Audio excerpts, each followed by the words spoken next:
더불어민주당 문재인 후보가 공식 선거운동 이틀째 전북을 찾았습니다. 문 후보는 소외받고 있는 전북의 현실을 해결하겠다며 지지를 호소했습니다. 일정 비율 장애인을 채용해야 하는 의무 고용 제도가 있지만 공공기관들조차 제대로 지키지 않아 취지를 퇴색시키고 있습니다. 전주 에코시티와 만성지구 등 신도심 내 학교 신설 가능성이 커졌습니다.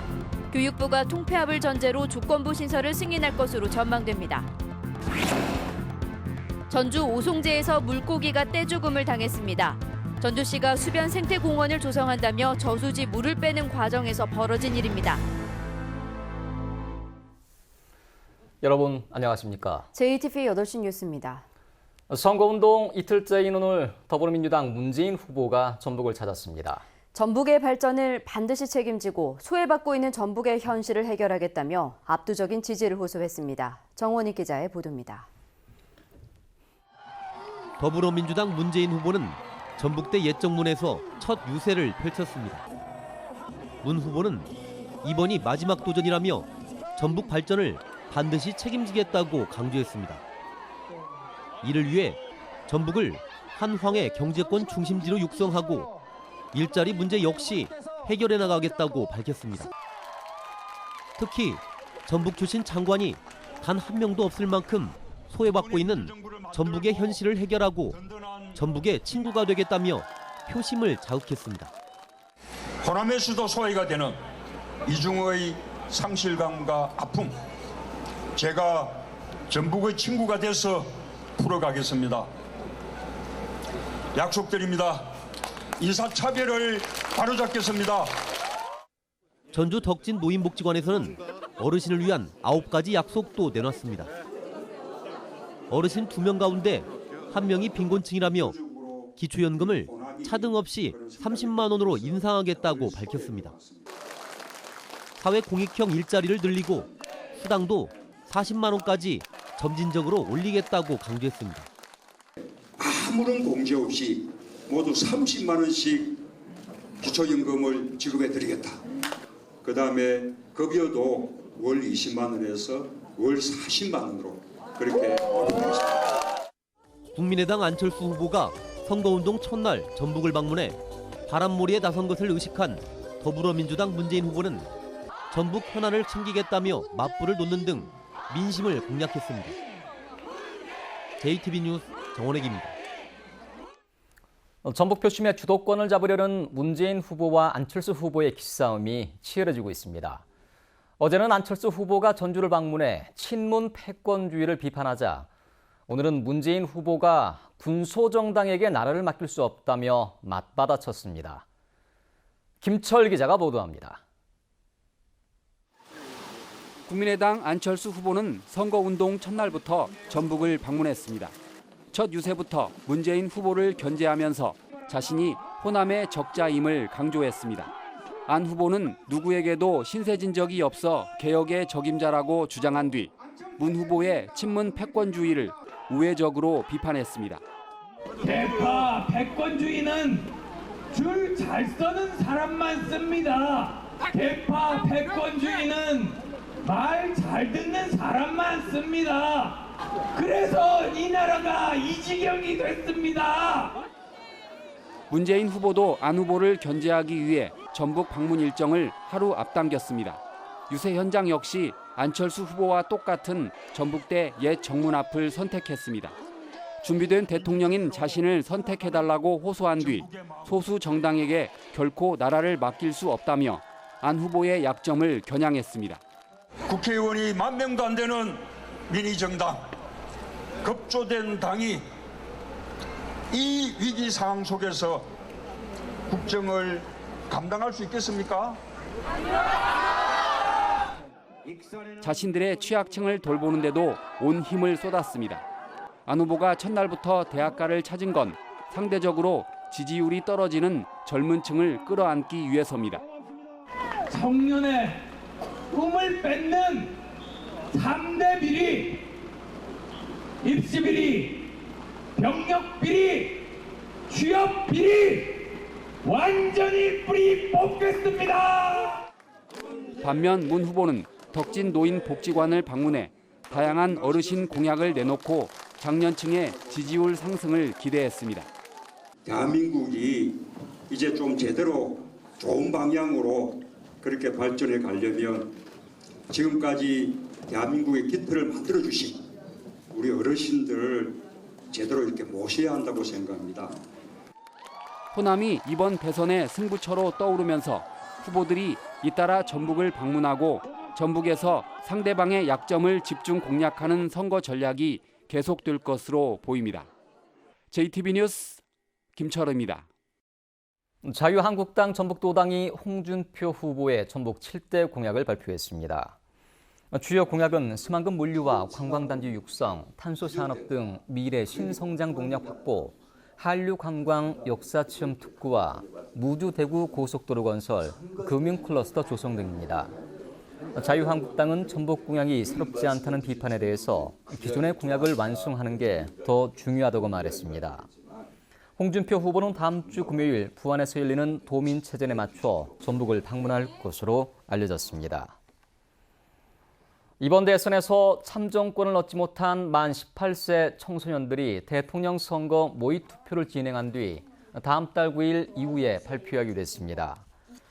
이들은 다음 달 8일까지 전국적으로 20만 명의 만 18세 청소년 선거인단을 모집한 뒤 대선 당일에 인터넷으로 투표하거나 각 지역 YMCA 투표소에서 투표할 예정이라고 밝혔습니다. YMCA는 대통령 선거가 끝나면 18세 청소년들이 모의 투표로 뽑은 대통령에게 당선증을 전달하고 18세 청소년들의 참정권을 요구하기로 했습니다.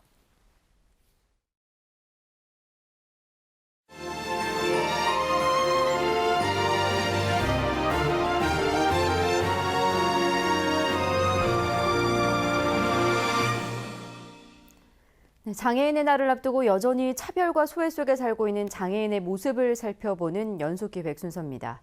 오늘은 장애인 의무고용 규정을 지키지 않고 있는 공공기관들의 실태를 고발합니다. 보도에 송창용 기자입니다. 전라북도 출연기관인 경제통상진흥원입니다. 전체 직원은 80여 명입니다. 장애인 의무고용 제도에 따라 최소 2명 이상의 장애인을 고용해야지만 1명도 없습니다. 지금 있던 직원이 퇴사를 해가지고 지금 이번에 공고 지금 나가 있거든요. 2명 그래서 채용하려고. 경제통상진흥원뿐만이 아닙니다.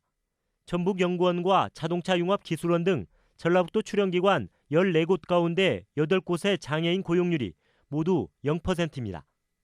장애인 의무고용을 준수하지 않으면 벌금 형태로 부담금을 납부하게 돼 있습니다. 그러나 이들 기관처럼 100인 미만 사업장은 이마저도 면제됩니다. 사실상 아무런 제재가 없는 셈입니다. 교단에 선 장애인 또한 크게 적습니다. 전체 교원 13,000여 명 가운데 장애인은 1.68%인 233명에 불과합니다. 지난해 의무 고용률 3%에 비하면 절반 수준입니다. 전북교육청 소속 지방공무원의 장애인 비율 또한 2.16%로 기준에 미치지 못합니다.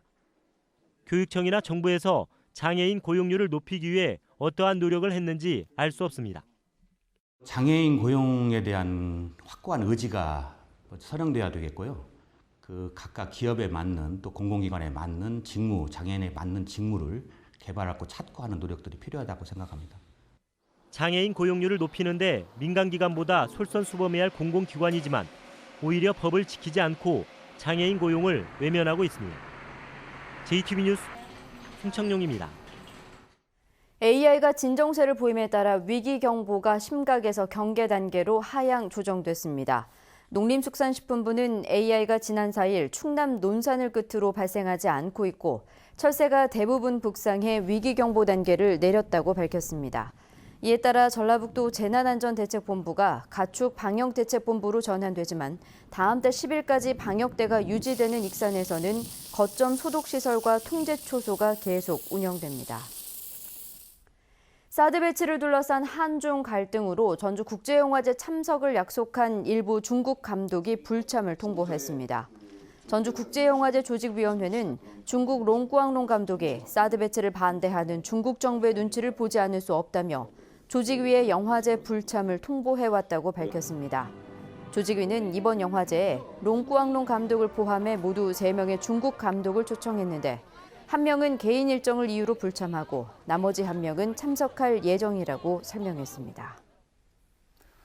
전주 신도심의 학교 신설 가능성이 커졌습니다.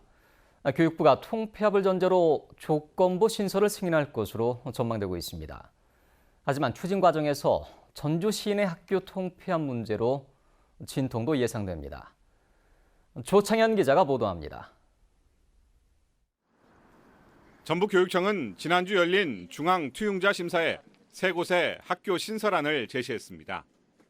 전주 에코시티에 초등학교와 중학교 한 곳씩, 만성지구에 중학교 한 곳을 신설하겠다는 계획안입니다. 다만 자연 감수되는 학교 5곳을 통폐합하겠다는 조건을 걸었습니다. 전주 원도심 중학교의 이전이 주민 반대로 무산되자 내놓은 고육지책입니다. 일단 교육부의 반응은 긍정적인 것으로 알려졌습니다. 대규모 아파트 단지가 조성되는 만큼 학교 신설이 필요하다는 데 공감했지만 전주 시내권 학교의 이전이나 통폐합이 전제 조건이 될 것으로 보입니다. 그날 신청할 때 보니까 해주려고 하는 노력하더라고요. 위원장부터가 막 해주려고 하는데 이제 아무래도 어떤 조건부를 붙여야 될 것 같아요. 다시 또 통폐합을 해야만 해주는 거라. 전북교육청은 일단 신설안이 통과되면 학교를 지으면서 통폐합을 추진하겠다는 계획입니다. 하지만 전주 시내권에서 통폐합이 쉽지 않은 데다 전북교육청의 정책도 인위적인 통폐합을 하지 않겠다는 것이어서 자기 모순에 빠질 수밖에 없습니다. 모든 정책은 시대 흐름에 맞게 합리적으로 이루어져야 하기 때문에 도시와 농촌의 학생 숫자 이런 것들을 보면서 능동적으로 대처한다고 생각합니다. 전북교육청은 앞으로 원도심 학교를 이전할 경우 학부모와 교직원 투표만을 통해 이전을 추진하겠다는 뜻을 밝혀 학교 이전과 통폐합 추진 과정에서 주민들과의 상당한 마찰도 예상됩니다. JTB 뉴스 조창인입니다. 서남대가 보직 교수들에 대한 징계 요구와 관련해 교육부에 재심을 청구하기로 했습니다. 서남대는 교육부가 대학 측의 소명을 듣지도 않은 채 일방적으로 감사 결과를 발표했다며 일부 지적이 사실이라고 해도 중징계감은 아니라며 재심을 청구할 계획이라고 밝혔습니다. 서남대는 대학이 비상 상황에 빠지고 이를 정상화시키는 과정에서 학부모들의 요구 등을 수용해 처리했던 행위들이 비리처럼 지적됐다며 지적 사항들이 대부분 사실과 다르거나 소명이 가능하다고 밝혔습니다. 농촌진흥청의 GMO, 즉 유전자 변형 농산물 개발을 반대하는 전북 도민행동이 농작물 파종 시기를 맞아 다시 한번 GMO 개발 중단을 촉구했습니다. 반 GMO 전북 도민행동은 국민의 안전한 먹거리를 위해 농촌진흥청이 GMO 개발을 중단해야 한다며 오는 22일 농촌진흥청 앞에서 반 GMO 투쟁의 시작을 알리는 선포식을 갖겠다고 밝혔습니다. 전주 오송제에서 물고기가 떼죽음을 당했습니다. 전주시가 수변 생태공원을 조성한다며 저수지 물을 빼는 과정에서 벌어진 일입니다. 나금동 기자가 취재했습니다. 물고기 수백 마리가 하얀 배를 내보이며 떠올랐습니다. 자루에는 이미 죽은 붕어와 잉어 등 물고기들이 한가득 담겨 있습니다. 겨우 목숨이 붙어 있는 물고기도 힘겹게 숨을 몰아쉽니다. 어제 아침에 저기 물을 나가는 고랑에 그 작은 물고기들이 가득 메었었고요. 중간중간에 보면은 크기가 굉장히 큰 물고기들이 많이 죽어 있었거든요. 물고기가 죽은 건 어이없게도 전주시가 추진하고 있는 수변 생태공원 조성 사업 때문입니다. 저수지 바닥에 쌓여있는 오염물질을 걷어낸다며 열흘 전부터 물을 뺐는데 이 과정에서 물고기가 떼죽음을 당했습니다. 준설 땅 파내기에서 물을 뺐잖아요. 뻘 속으로 들어갔다가 물이 차니까 죽어있는 거 부력에 의해서 떠올랐어요. 전주시는 일부 살아있는 물고기를 동물원으로 옮겼다고 해명했습니다. 하지만 저수지엔 아직도 살아있는 물고기가 많은데도 물 빼기 작업을 계속하고 있습니다. 있는 저수지를 준설할 때는 가급적이면 물을 완전하게 빼지 말고 물을 가둬 있는 상태에서도 준설할 수 있는 공법들이 좀 있거든요. 바지선을 띄워서 물을 채운 상태에서 준설하는 부분들까지도 좀 검토를 해야 된다고 생각합니다. 환경 친화적인 수변 생태공원을 조성한다더니 애꿎은 물고기만 떼죽음을 당했습니다. JTB 뉴스 나금동입니다. 전북 혁신도시의 악취 민원을 줄이기 위해 24시간 감시 체계가 구축됩니다. 전라북도는 김제용지 축산시설에 24시간 감시가 가능한 무인 악취 포집기 2기를 설치해 악취를 유발하는 사업장에게 경각심을 주기로 했습니다. 또 20명으로 구성된 모니터 요원의 절반 이상이 악취를 호소하면 곧바로 시료를 채취해 행정지도에 나서기로 했습니다. 전라북도 조사 결과 혁신도시에서 악취를 전혀 못 느꼈다고 응답한 시민은 지난해 3월 68%에서 올해 3월 85%로 늘어 악취가 크게 준 것으로 나타났습니다. 진안 마이산 케이블카 설치를 반대하는 시민사회단체가 진안군이 케이블카 설치를 강행하고 있다며 중단을 요구했습니다. 마이산 케이블카 저지위원회와 진안 녹색평화연대 등 시민사회단체는 최근 진안군이 국가예산 확보가 선행돼야 한다는 군의회 사업비 승인 조건을 무시하고 케이블카 설계 용역에 들어갔다며 사업 추진 중단을 촉구했습니다. 익산시 일대에서 정체 모를 굉음 신고가 접수돼 경찰과 소방당국이 원인을 파악하고 있습니다. 어제 오후 8시 반쯤 익산시 부송동, 인화동, 함라면 일대에서 정체 모를 굉음이 들린다는 신고가 9건 접수됐습니다. 경찰과 소방당국은 익산에 있는 한 군부대의 군사훈련에 동원된 비행기에서 소음이 발생된 것으로 보고 정확한 원인을 조사 중입니다. JTBC 전주방송 송희성 PD가 제작한 특집 다큐멘터리 강물처럼 들꽃처럼이 한국민영방송대상 작품상을 수상했습니다. 특집 다큐 강물처럼 들꽃처럼은 2년여에 걸쳐 섬진강 주변에 핀 수많은 들꽃을 카메라에 담고 섬진강과 더불어 살아온 민초들의 이야기를 서정적으로 그려냈다는 평가를 받았습니다. 전북 혁신도시에 자리 잡은 한국국토정보공사가 신입사원 57명을 채용합니다. 원서 접수 기간은 오는 25일까지입니다. 시험 전형은 필기와 면접이며 선발된 합격자는 넉 달간의 인턴 과정을 거쳐 정규직으로 임용됩니다. 국토정보공사는 채용 인원의 10%를 전북에서 학교를 나온 지역 인재로 선발할 계획입니다. 전주지법 형사 3단독은 보복운전으로 사고를 유발해 버스기사를 다치게 한 혐의로 기소된 61살 김모 씨에게 징역 10개월에 집행유예 2년을 선고했습니다. 김 씨는 지난해 9월 전주 한옥마을 근처 도로에서 승합차를 운전하다 시내버스가 경적을 울리자 시내버스 앞에서 급정거해 버스기사를 다치게 한 혐의로 기소됐습니다. 전북은 오늘 장수 5.5mm 등 5mm 안팎의 비가 내렸습니다.